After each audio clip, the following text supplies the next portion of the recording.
Olá, bem-vindos, sejam bem-vindos a essa aula, então a terceira aula da leitura comentada do Ramayana, e a gente vai dar continuidade, a gente vai falar agora de alguns processos que acontecem anterior ao livro, né, um pouco antes, para a gente entender esse movimento e o que vai acontecendo antes. A gente tem que pontuar de que a gente está falando de uma era védica que é o Treta Yuga, aonde a característica principal do Treta Yuga é o dever, a retidão, alinhado ao Dharma, e os rituais opulentos, né, os sacrifícios, que a gente chama de yagnas na tradição. E quem consegue fazer isso, quem se alinha a isso, vai fazer essa ponte celestial, vai se alinhar, vai se conectar com os devas, que são os deuses celestiais, tá?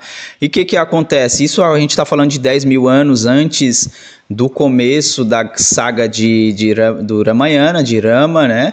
Vai começar, a gente está falando 10 mil anos antes do nascimento de Rama, e ainda o seu pai, que é o Dasharata, ele é vivo, e a sua esposa Kalkeyi, que é a mais nova, também é viva. E o que acontece nesses 10 mil anos para trás? Acontece que os Asuras estavam ainda atormentando muito, né? Nesse processo, de tempo em tempo, eles tomam uma proporção muito grande. Os Asuras estavam em guerra com os Devas, tá? Uma guerra celestial, uma guerra terrestre. E aí, o que acontece? Os Devas, é bom lembrar que o Dasharata é uma pessoa conectada, ele é um Brahmani, uma pessoa que é conectado com os deuses, com os Devas. E aí os Devas, o que acontece? Eles pedem ajuda a Dasharata, o rei de Ayodhya, né, que é o futuro pai de Brahma, que a gente viu nas outras aulas, para ajudar nesse processo dessa luta entre os Devas e os Asuras, que estava quase insuportável. Os Asuras estavam quase que vencendo essa guerra. E aí o rei Dasharata vai, sim, ajuda muito, ele faz esse processo, ele é um kshatriya, né, que é um guerreiro alinhado ao Dharma, então ele tem muitos poderes. A gente tem que fazer esse paralelo, né, que esses seres humanos místicos que a gente está falando dessa era védica, Treta Yuga, eles são muito fortes, são maiores, né, têm poderes celestiais, são alinhados ao Dharma, então eles conseguem, além de fazer uma conexão com os Devas, dialogar e até ajudar os Devas. E nesse processo o rei Dasharata ajudou muito os Devas nessa luta contra os Asuras, mas em determinado momento os Asuras estavam dominando muito esse processo, né? Estavam quase vencendo a guerra e acabaram machucando o rei Dasharata, ferindo o rei Dasharata, e Kalkeyi, que era sua fiel escudeira e estava dirigindo a sua carruagem, né, pilotando, trouxe o rei Dasharata extremamente ferido a Ayodhya, que é a cidade que ele governa, que ele é o soberano. Chegando a Ayodhya, foi curado, e o rei prontamente, depois de ser curado, falou para a rainha, né, Kalkeyi, que ele concebia ela 2 pedidos. O que ela pudesse pedir, a partir de agora, ele iria resolver, né? Ele iria atender esse pedido, tá? Aí o rei Dasharata faz isso a Kalkeyi. A gente vai ver que esses 2 pedidos aí vão culminar numa situação do exílio de Rama, mas isso a gente viu na aula anterior. Vamos seguir aqui. O que acontece? O rei Dasharata acaba sendo ferido, saiu dessa guerra celestial e terrestre. E o que acontece? Indra, que é o chefe, né, um soberano dos Devas, lembrando que Indra é um deus muito citado nos Vedas e também considerado o chefe dos Devas, né? Como se, por exemplo, se fosse o Vayu é o vento, Surya o sol, né? Agni é o fogo, e Indra é como se fosse o chefe deles, né? Aquele que comandava, aquele que era que imperava sobre os Devas. Aí ele tinha essa hierarquia, ele chegava até a Trimurti, né? Os 3 devas principais da tradição indiana, que é o Vishnu, Shiva Vishnu, Shiva e Brahma, né? Aí o que aconteceu? Ele foi direto a Narayana, que é Vishnu, foi direto ao Criador, falou que não, olha, Narayana, a gente não vai conseguir vencer, o rei Dashrata acabou sendo ferido, ele já voltou para Ayodhya e os Asuras estão em contato muito gigante. Aí essa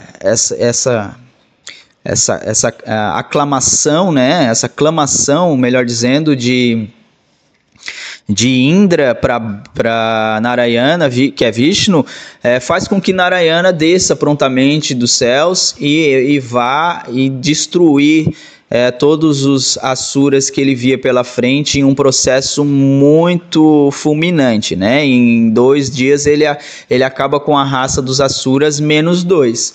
Aí imagina para vocês, ele fez uma limpa daquilo que já estava sem controle, tamanho poder de Narayana, mas ficou 2 ainda. E esses 2 Asuras que conseguiram se esconder, o que eles fizeram? Eles entraram na casa de uma senhora e essa senhora a atendeu prontamente.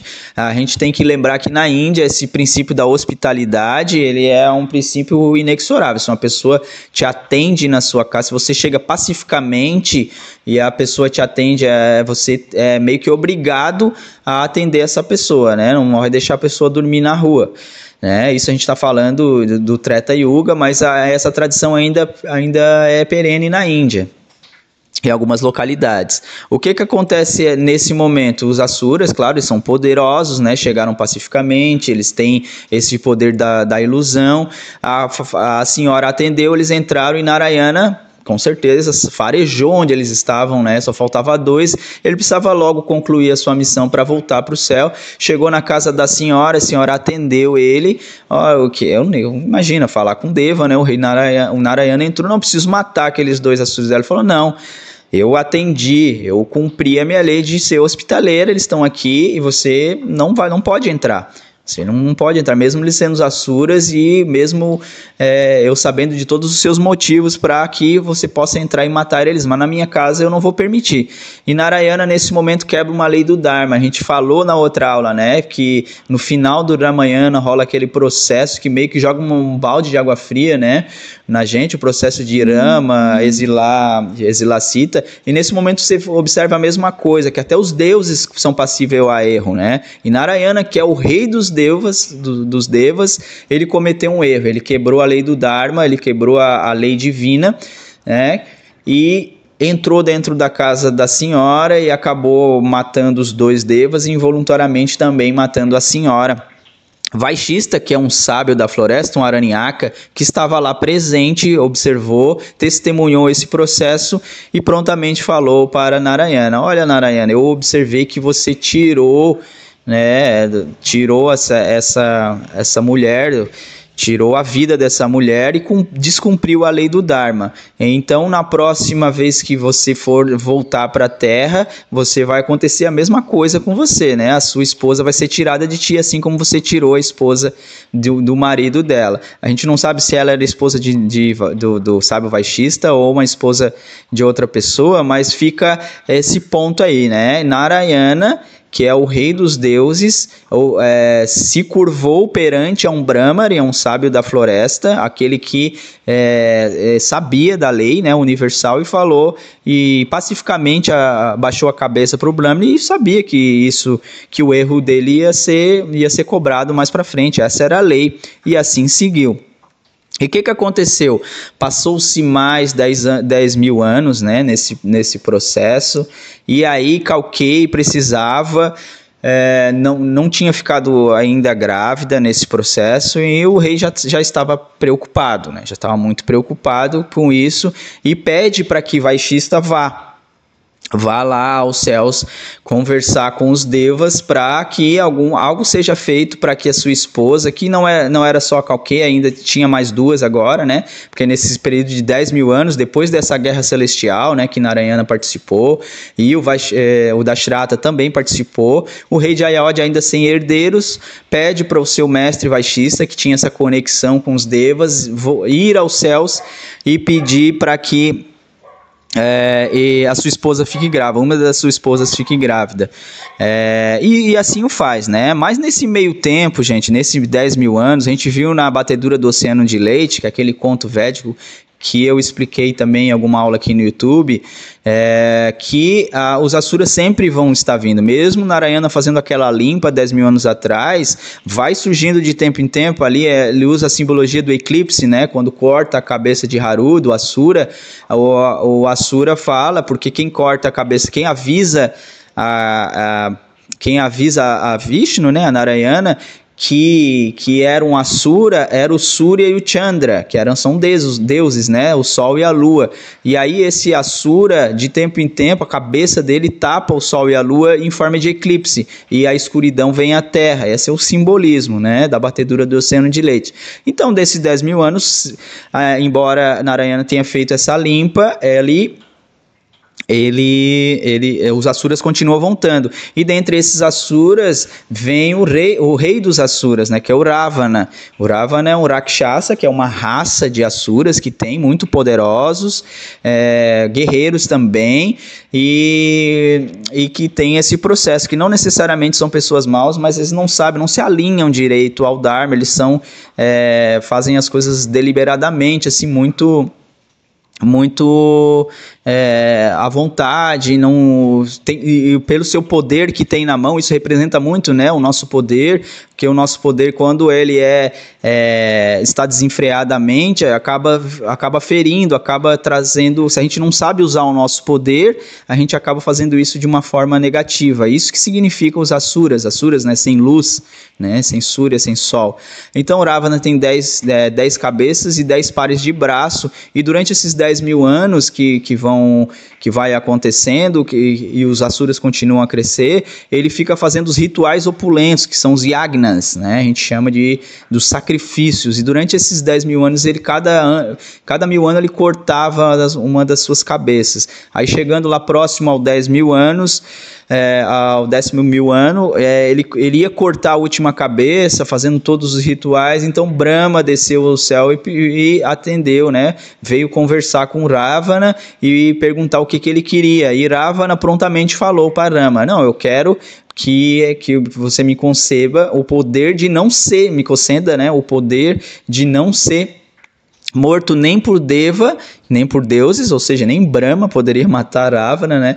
E nem por os Asuras, porque também existia, né, guerras entre os Rakshasas e outras raças de Asuras. E assim foi feito, né? Imagina, ele fez o Yagna certinho, não tem como, né? Não tem como não dar esse... não concebeu o pedido e esse poder ao Ravana. E também os seus 2 irmãos, que um é um Vivashana, que pede para se aliar-se ao Dharma. O Vivashana, ele representa muito o Sattva, né? Esse Guna Sattva, que é o Guna do equilíbrio. Já o Ravana, já o Rajas, aquela atividade, a ambição, aquela coisa mais de poder, né, de atividade. E o seu terceiro irmão, que é o Kumbhakana, ele é um Asura muito maldoso. Ele realmente fazia um estrago na terra, comendo vários aranyakas, vários sábios, vários brahmanes que ficavam na floresta buscando essa conexão divina. E a função dos Asuras é essa, né? É fazer essa limpa para que a escuridão realmente venha e se perpetue. Então, com Kumbhakana, o Brahmane nem se deu ao luxo de dar um pedido para ele, tamanha a sua falta de compaixão, né, com os terrenos. E ele fez com Kumbhakana? Ele fez com que Kumbhakana dormisse 364 dias por ano e acordasse apenas para fazer o que ele está fazendo até agora, né, que é comer seres humanos, comer pessoas na terra. Então o Kumbhakana, ele representa o Tamas, né? Vocês já estudaram em aulas anteriores aqui comigo que é esse princípios da natureza, de Prakriti, que é o Rajas, que é a atividade, né, a ambição quando desequilibrado, e a ansiedade. O Sattva, que é um princípio do equilíbrio, encarnado aí pelo Vivashana. E o Kumbhakana é o Tamas, a inércia, a preguiça, a letargia, né, tudo aqui, o apego. Aí o Kumbhakana representa isso. Então Brahma deu esse poder que ele fizesse só porque senão não ia restar nenhum humano, né, mais na Terra. Aí o que ocorre, gente? Desse 10 mil anos, daí tá rolando essa guerra terrestre e celestial, e o Vaishista tá lá pedindo para os Devas que descem esse filho ao rei Dashrata. Vashista está lá nesse meio termo, tá? Nesse tempo em que Ravana já está nesse processo, já os Asuras já estão nesse processo de botar a escuridão à terra e numa guerra celestial novamente. Passou-se 10 mil anos da primeira guerra, já estamos aqui passou-se mais 10 mil anos, né?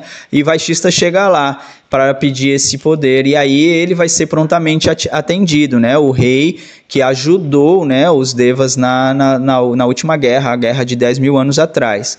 E aí o rei, sim, prontamente atendido, e as suas 3 esposas têm filhos, tá? Aí vocês vão ver que ao longo desse processo, ou quem é que vai descer para ajudar os Devas nesse processo? Quem vai descer vai ser o próprio Narayana, o próprio Vishnu, que vai encarnar em Rama, né? E vai fazer com que todo o processo do Ramayana aconteça, a pedido de Vashista, que foi lá aos céus. E aí vai rolar uma deliberação celestial, que é o que a gente vai ver na próxima aula, tá? Vamos ter uma conversa entre os Devas e vai ser decidido, né, que o Narayana desce e vai ajudar, porque lembrando, na mitologia indiana, mitologia hindu, o Narayana, Vishnu, desce à Terra quando a Terra já está sucumbindo à escuridão, né? Aí Narayana decide descer e encarnar um dos filhos desse rei alinhado ao Dharma, que é o rei Dashrata, rei de Ayodhya, tá? Na próxima aula a gente vai seguir certinho e vai começar a ler capítulo por capítulo. Espero que tenham gostado e vejo vocês no próximo encontro. Muito obrigado e Namastê!